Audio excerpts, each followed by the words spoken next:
is alpha hemolytic and catalase negative, but it is sensitive to optogen, which is bile soluble and inulin fermented. These three characteristics are very helpful in identification of pneumococci from other streptococci.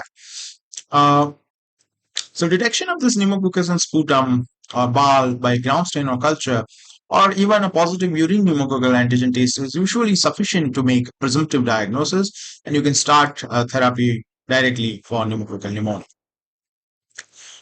Sometimes in some question papers, they ask this reaction, that is Kellogg reaction, which was done in pre-antibiotic era, in which they use anticapsular sera to identify the therapeutic serum, because at that point of time there was no antibiotic available, so they gave this anti-serum to the patient. But for that, they need to know it is which serotype of pneumococci which is causing this infection. And pneumococci has this capsule, and capsule is of different varieties, so they have different capsular serotypes, around more than 90.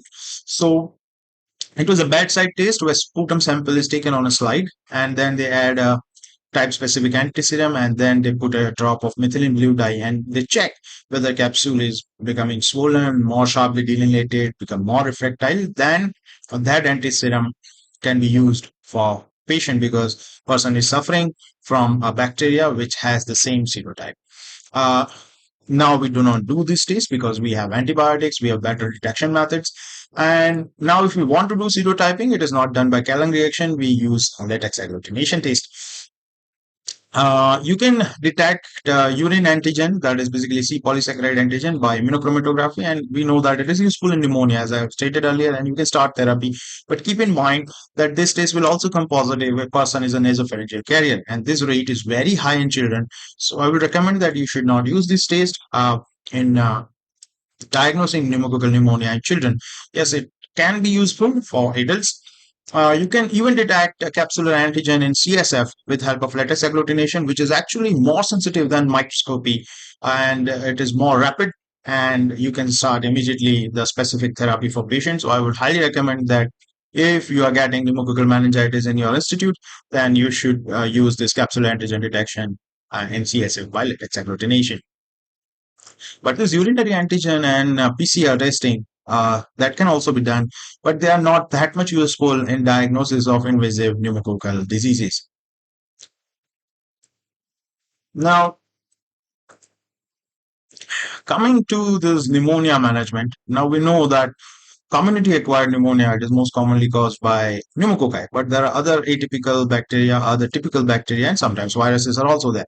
So we do not know at the start it is which pathogen which is causing it. So we have to do a severity assessment for management and triaging of the patient. So for there are two tools. One is very simple and another one is a little bit complex. The first tool that I'm talking about is CURB 65, that is CURB 65. C stands for confusion, U stands for urea more than 20 milligram per deciliter, R stands for high respiratory rate, that is more than 30 breaths per minute, and B stands for blood pressure, which is low systolic, less than 90, or low diastolic, that is less than 60, and age more than 65. And each one is given 1 point. The confusion is defined that abbreviated mental test score should be less than or equal to 8, or person has developed a new disorientation to person, place, or time. Then you measure all these 1, 2, 3, 4, 5 parameters, give the points, and then you make a total. If it is 0 to 1 point, that person is of low severity. It is a mild disease. There is low risk of death, less than 3%. If it comes to 2, that means it is moderate severity. Risk of death is 9%, 3 times more. And if it is 3 to 5 points, then means it is a high severity condition. Risk of death is 15 to 40%. If CUPS 65 score is 0, then patient can be treated as outpatient. 1 or 2, they are typically admitted to general medical ward. And if who are more than 65 years or older and scored 1 even also, and they do not have significant comorbidities, they can be treated also as outpatients. There's no need to admit them. But if it is 3 to 5 CUP 65 score, then you should admit them to ICU and evaluate them in thorough detail.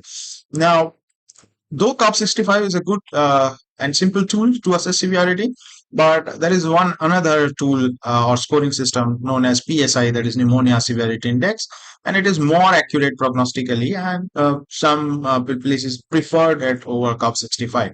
And here they have given five categories: PSI 1, 2, 3, 4, and 5. 1 and 2, they are managed as outpatient and they may need hospital at home support. Three can be outpatient, can receive home care, but they can also be admitted in hospital in case of emergency, depending on the condition of the patient.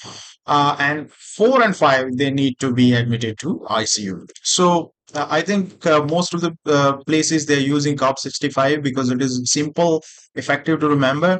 But PSI, it has lots of parameter. If you want, I can also make a video of pneumonia severity index. If you want it, that just post it into comments, and I will make another video in detail about how to calculate pneumonia severity index. Now, what we will do after we have done this, we can start empirical management based on our score. If it is a mild condition, then we can give oral antibiotic for 5 days, and our first choice is amoxicillin. Person who are allergic or in which you cannot give amoxicillin or penicillin, then doxycycline, clarithromycin can be given. If person is pregnant, then you can give erythromycin. If it is moderate score, then along with amoxicillin, you have to give the clarithromycin. If person is pregnant, then erythromycin. And alternative to penicillin for energy is again doxycycline and clarithromycin itself. If it is a severe, then the first choice is your coamoxiclave along with the clarithromycin or